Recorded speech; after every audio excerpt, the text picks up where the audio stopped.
Hi guys, and welcome to the Josh's Vlog midweek video. We're already like halfway through August, which is totally mad.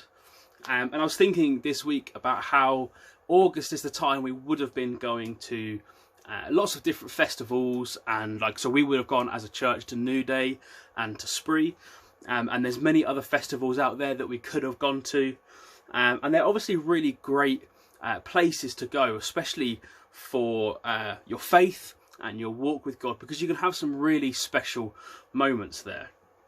A lot of the big moments in my life and my faith have come from festivals or these big events that we do over the summer, and moments where you really feel like you're closer or closest with God, and those moments where you feel like you really meet with God.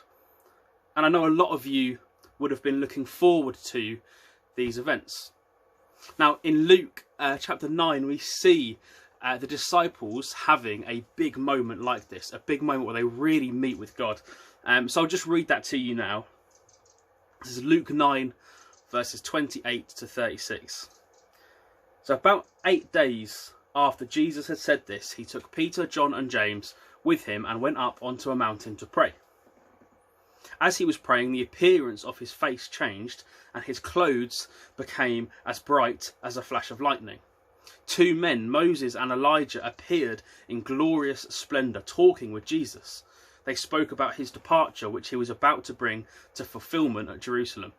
Peter and his companions were very sleepy, but when they became fully awake, they saw his glory and the two men standing with him.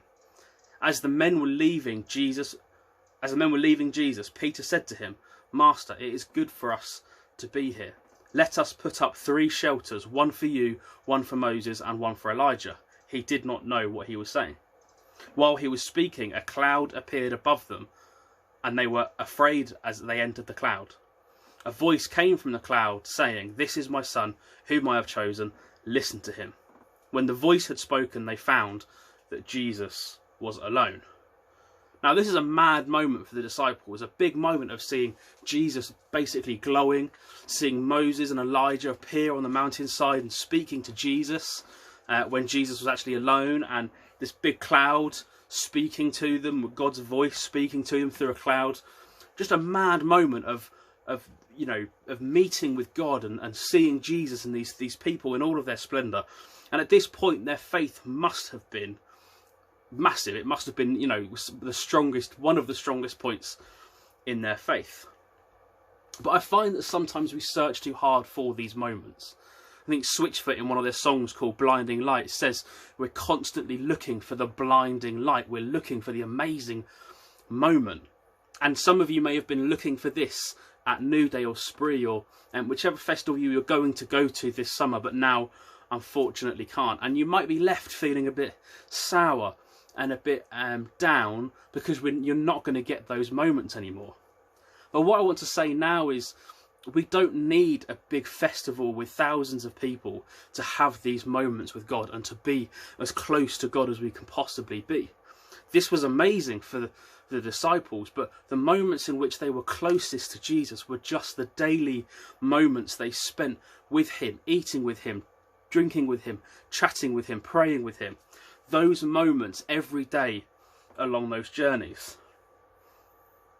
We don't need to wait till next summer now to draw closer to God.